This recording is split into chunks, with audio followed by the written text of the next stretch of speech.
প্রিয় শিক্ষার্থীরা, আশা করি তোমরা সকলেই ভালো আছো। আজকে আমরা যে অধ্যায়টি নিয়ে আলোচনা করব সেটি হচ্ছে তোমাদের পাঠ্য বইয়ের বীজগণিত অংশের সরল সমীকরণ চ্যাপ্টারটি। তোমরা যেহেতু কিছুদিন আগেই পঞ্চম শ্রেণী থেকে ষষ্ঠ শ্রেণীতে উত্তীর্ণ হয়েছ, তাই তোমাদের কাছে বীজগণিত বিষয়টি সম্পূর্ণ নতুন। তাই আমি আমার এই ভিডিওতে চেষ্টা করব বীজগণিত বিষয়টি সহজভাবে উপস্থাপন করার জন্য। তো প্রিয় শিক্ষার্থীরা, সরল সমীকরণ চ্যাপ্টারটি ভালো মতো বুঝতে হলে আগে তোমাদের বুঝতে হবে সমীকরণ বিষয়টি কী। আসো আমরা একটি সংজ্ঞা থেকে জেনে নেই সমীকরণ বিষয়টি কী। তোমরা দেখতে পাচ্ছ লেখা আছে যে সমীকরণ হচ্ছে দুইটি গাণিতিক রাশির সমতাকে সমীকরণ বলে। অর্থাৎ দুইটি গাণিতিক রাশির সমতা বলতে দুই পাশে দুইটি রাশির মাঝে একটি সমান চিহ্নের ব্যবহারকে বোঝায়। আরও সহজভাবে বলতে গেলে একটি বীজগাণিতিক সমীকরণে বাম পক্ষ এবং ডান পক্ষ নামে দুইটি অংশ থাকে, যার মাঝখানে একটি সমান চিহ্ন থাকে। তোমরা দেখতে পাচ্ছ যে এখানে তিনটি উদাহরণ দেওয়া হয়েছে, যেখানে প্রথম উদাহরণটিতে লেখা আসছে x+1 সমান 5, y+5 সমান 6, z+2 সমান 9। এই তিনটি হচ্ছে সমীকরণ। অর্থাৎ আমরা দেখতে পাচ্ছি সমীকরণে সর্বমোট দুইটি পক্ষ থাকে। শুরুর যেই পক্ষটা সেটি হচ্ছে বাম পক্ষ এবং পরের যেই পক্ষ সেটি হচ্ছে ডান পক্ষ, এবং এই দুই পক্ষের মাঝখানে একটি সমান চিহ্ন যুক্ত থাকে। তোমাদের কারো কারো মনে হয়তোবা প্রশ্ন হতে পারে যে তিনটা উদাহরণে কখনো x, কখনো y, কখনো z ব্যবহার করা হয়েছে। তো সমীকরণ আসলে কি x, y, z দিয়েই প্রকাশ করা হয়? হ্যাঁ প্রিয় শিক্ষার্থীরা, x, y, z তো থাকবেই, তার সাথে অন্যান্য রাশিও থাকতে পারে। তোমরা জানো যে বীজগণিতে একটা রাশিকে চলক বলা হয়। চলকটা আসলে কি? চলক হচ্ছে ওই সকল রাশি যাদের মান আমাদের বের করতে হয়, অর্থাৎ অজানা রাশি বা অজ্ঞাত রাশি। যেমন তোমরা খেয়াল করবে এখানে তিনটা সমীকরণে কোথাও x, কোথাও y, কোথাও z রয়েছে। সেখান থেকে আমরা x, y এবং z এর মান বের করতে পারবো। আরও সহজভাবে বললে তুমি প্রথম সমীকরণের দিকে যদি তাকাও, দেখতে পাবে x+1 = 5 দেওয়া। এখানে 1 এবং 5 হচ্ছে ধ্রুব রাশি, অর্থাৎ যাদের মান কখনো পরিবর্তন হয় না। 1 মানে আমরা 1ই বুঝি, 5 মানে আমরা 5ই বুঝি, কিন্তু x হচ্ছে এখানে চলক। দেখো এখানে লেখা আছে যে এখানে x, y, z হচ্ছে অজানা রাশি যাদেরকে চলক বলে। তোমরা জেনে খুশি হবে যে এই চলকগুলো মূল নামেও পরিচিত। অর্থাৎ কোনো অঙ্কে যদি তোমাকে মূল নির্ণয় করতে বলে, তাহলে তুমি ওই অঙ্কে থাকা x অথবা y অথবা z এর মান নির্ণয় করবে। এখন আমরা যদি কয়েকটা অঙ্ক সমাধান করি, তাহলে এই অধ্যায়টা আমাদের কাছে সহজ মনে হবে। তোমরা হয়তোবা দেখতে পাচ্ছ পৃষ্ঠাটার নিচের দিকে সমাধান নির্ণয় নামে একটি অংশ রয়েছে। সেখানে তোমাদের পাঠ্য বইয়ের উদাহরণ 2-এর একটি সমস্যা রয়েছে। প্রশ্নটি হচ্ছে সমীকরণটির মূল নির্ণয় করো। অর্থাৎ আমরা একটু আগে জেনেছি যে চলক মূল নামে পরিচিত। তোমরা হয়তোবা দেখতে পাচ্ছ এখানে চলক বা মূল হিসেবে আছে এক্স, অর্থাৎ আমরা যদি এখানে এক্সের মানটা বের করতে পারি তাহলেই সমীকরণটির মূল নির্ণয় হয়ে যাবে। চলো আমরা এটার সমাধান করা শুরু করি। দেখো, আমরা আগে লিখে নিলাম সমাধান, তারপরে সমীকরণটি আমরা তুললাম। এখন যেহেতু এটা একটা সমীকরণ, তাই আমরা শুরুতে যেহেতু একটা সমান চিহ্ন আছে, তাই আরেকটা সমান চিহ্ন দেওয়া যাবে না। এই সমান চিহ্নের পরিবর্তে বা ব্যবহার করতে হবে। এটা সব সময় যদি কোনো অঙ্কে তুমি দেখো যে সমীকরণে সমান চিহ্ন আছে, তাহলে দুইটা সমান চিহ্ন একই অঙ্কে ব্যবহার করা যাবে না, তখন আমরা বা ব্যবহৃত করব। তাহলে আমরা করি। এখন দেখো, তুমি যে চলক এক্সের মান নির্ণয় করবে তার সাথে জড়িত রয়েছে -3। তো এখন তুমি যদি এক্সের মানটা নির্ণয় করতে যাও, তোমাকে প্রথমে এই -3টা দূর করতে হবে, কারণ -3টা যদি দূর করতে না পারো তাহলে এক্সের মান বের করা যাবে না। তা আসো আমরা দেখি কিভাবে -3টা দূর করা যায়। আমরা জানি যে কোনো রাশি যদি মাইনাস হয় তাকে শেষ করতে হলে বা ভ্যানিশ করতে হলে তার বিপরীত রাশি লাগে। অর্থাৎ এখানে -3 রয়েছে, তার বিপরীত রাশি যদি 3 যোগ করি তাহলে তার মান হবে 0, অর্থাৎ সেটা চলে যাবে। তাহলে এখানে -3 থাকাতে আমরা কি করব, 3 যোগ করব। এখন প্রশ্ন হতে পারে, এখানে তো দুইটা সাইড রয়েছে, 3 কি শুধু এক সাইডে যোগ করব? না প্রিয় শিক্ষার্থীরা, 3 অবশ্যই উভয় পক্ষে যোগ করতে হবে। মনে রাখবে একটি কথা, যে সমীকরণের অঙ্ক করতে গেলে তোমাকে যদি এক সাইডে তুমি 2 যোগ করো, অন্য সাইডেও 2 যোগ করতে হবে। এক সাইডে যদি 2 গুণ করো, অপর সাইডে 2 গুণ করতে হবে। তাহলে দেখো, আমরা যেহেতু বাম পক্ষে 3কে দূর করার জন্য +3 যোগ করেছি, অর্থাৎ -3কে দূর করার জন্য +3 যোগ করেছি, ডান পক্ষেও কি +3 যোগ করতে হবে। তাহলে দেখো, তুমি এখানে প্রয়োজনে সাইড নোট দিয়ে দিতে পারো যে উভয় পক্ষে 3 যোগ করে। এখন দেখো, -3 আর +3 কাটা চলে যায়, থাকে হচ্ছে x বাম পক্ষে, আর ডান পক্ষে 7 আর 3 যোগ করলে 8, 9, 10। অর্থাৎ তুমি যেই x এর মান অর্থাৎ মূল বের করবে, তার মানটা এখন বের হয়ে গেছে, অর্থাৎ সেই মানটি হচ্ছে 10। তাহলে সমস্যাটা ছিল সমীকরণটির মূল নির্ণয়। তাহলে আমরা লিখতে পারি, সুতরাং নির্ণেয় মূল x = 10, অথবা তোমরা লিখতে পারো, সুতরাং সমীকরণটির মূল x = 10।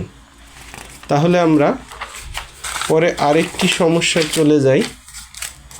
তোমরা দেখতে পাচ্ছ তোমাদের পাঠ্য বইয়ের আরও একটি উদাহরণ এখানে রয়েছে, সেখান থেকে নেওয়া হয়েছে উদাহরণ 3।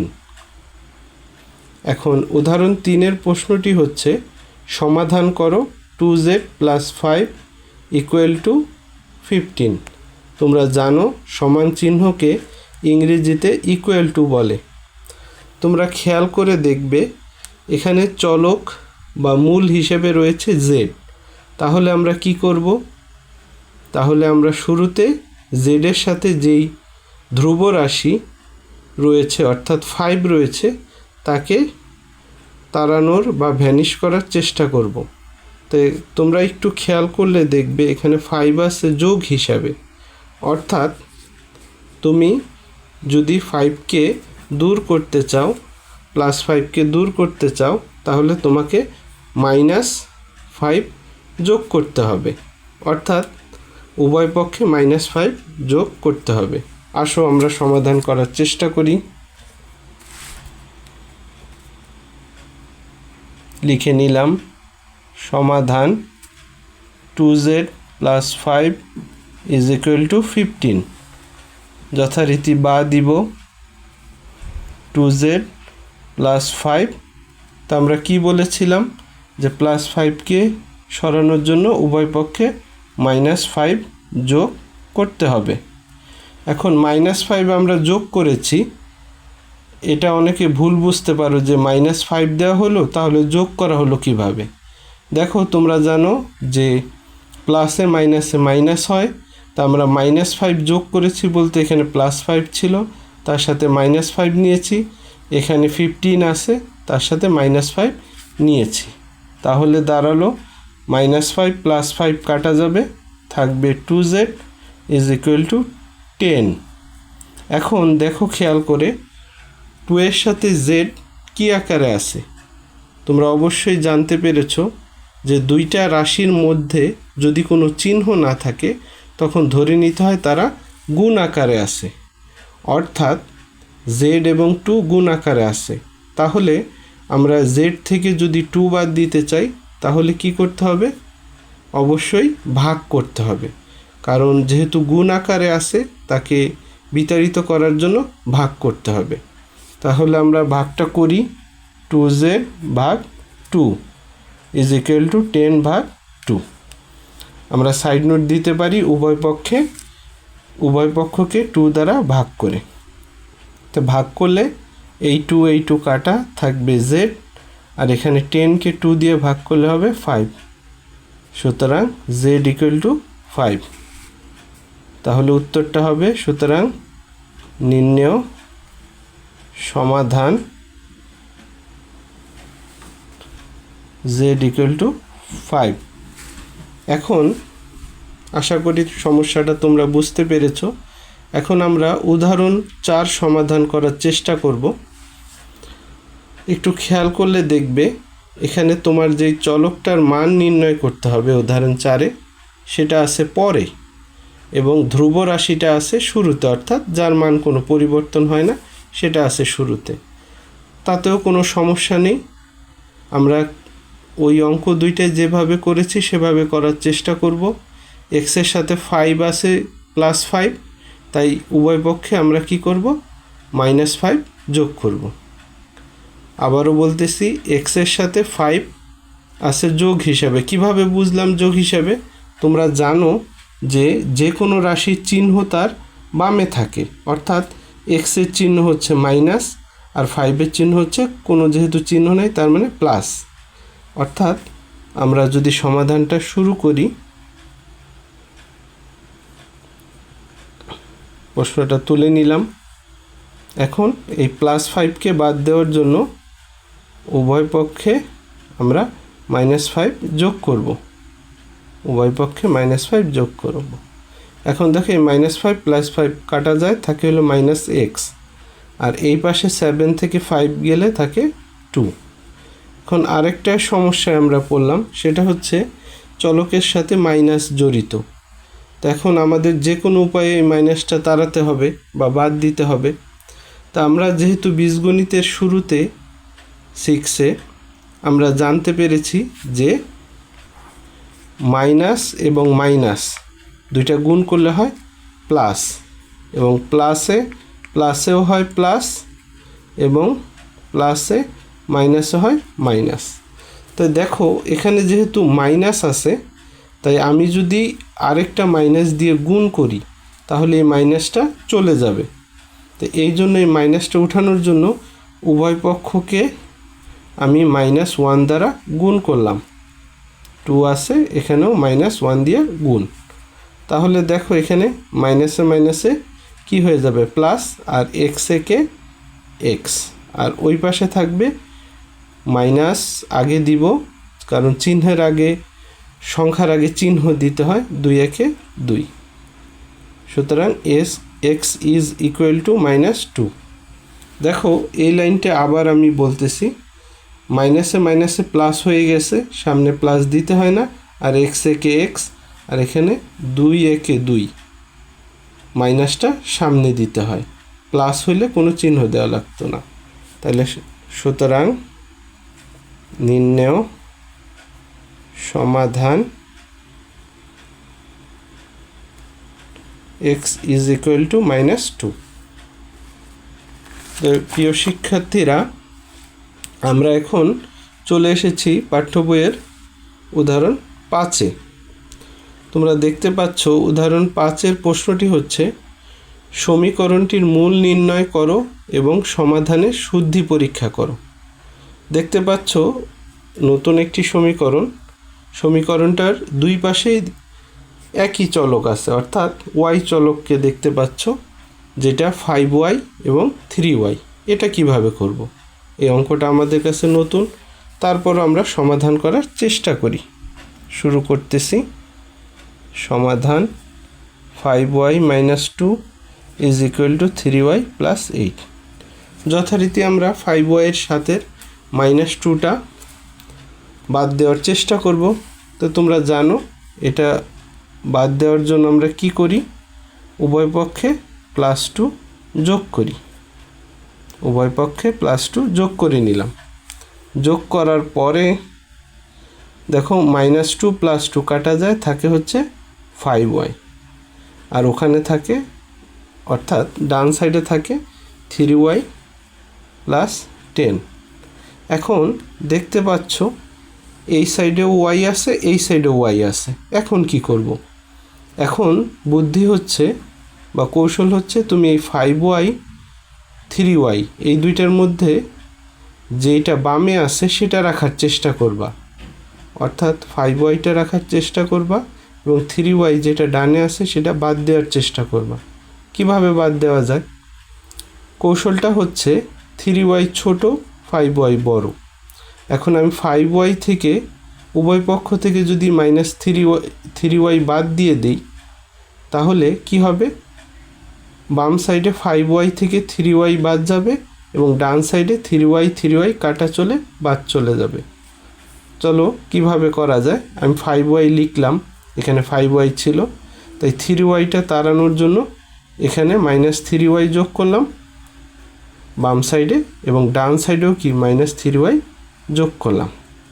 তাহলে দেখো এখানে 3y -3y এটা বাদ চলে যাবে, আর এখানে 5y ছিল, 3y মাইনাস করাতে দেখা যাবে 5y থেকে 3y মাইনাস হয়ে থাকবে হচ্ছে 2y, আর ডান সাইডে 3y কাটা চলে যায়, থাকবে হচ্ছে 10।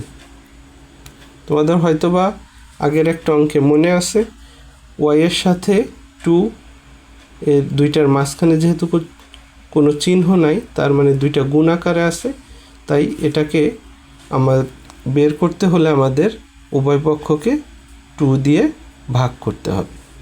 তো ভাগ করে নিলাম, ভাগ করলে 2 কাটা যায়, থাকে y, আর 10কে 2 দিয়ে ভাগ করলে হয় 5। সুতরাং y = 5।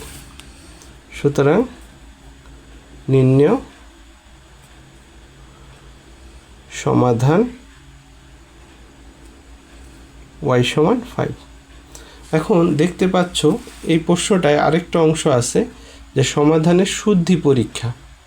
শুদ্ধি পরীক্ষাটা কি আগে আমরা লিখে নিই। শুদ্ধি পরীক্ষা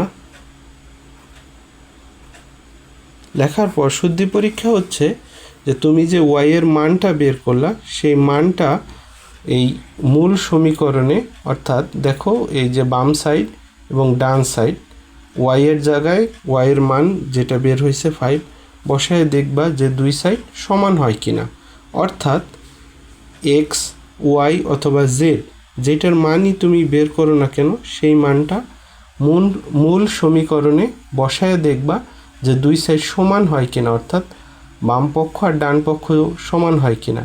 তাহলেই বোঝা যাবে যে তোমার অঙ্কটা মিলে গেছে বা হয়েছে। এটাই হচ্ছে শুদ্ধি পরীক্ষা। তাহলে আমরা কিভাবে করব? আমরা y = লিখতে পারি 5 এর জন্য বাম পক্ষ। বাম পক্ষটা কি? বাম পক্ষ আছে 5y - 2, তো এখানে ওয়াইয়ের মান কত বসাবো? 5-এর 5 আছে, আর ওয়াইয়ের মান বসাবো হচ্ছে 5 - 2। তো কত আসবে? 5 × 5 = 25 বিয়োগ 2 কত হয়? 23 বা 23। এটা হচ্ছে তোমার বাম পক্ষ।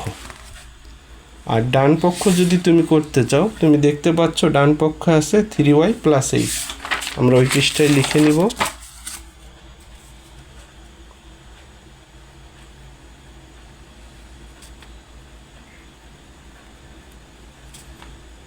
তো 3 লিখলাম।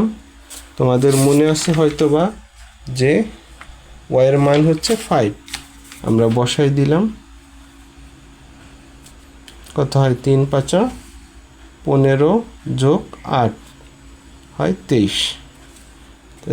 তাহলে সুতরাং দেখো, বাম পক্ষ ছিল 23, ডান পক্ষেও বের হয়েছে 23। তাহলে এভাবেই শুদ্ধি পরীক্ষাটা হয়ে গেল।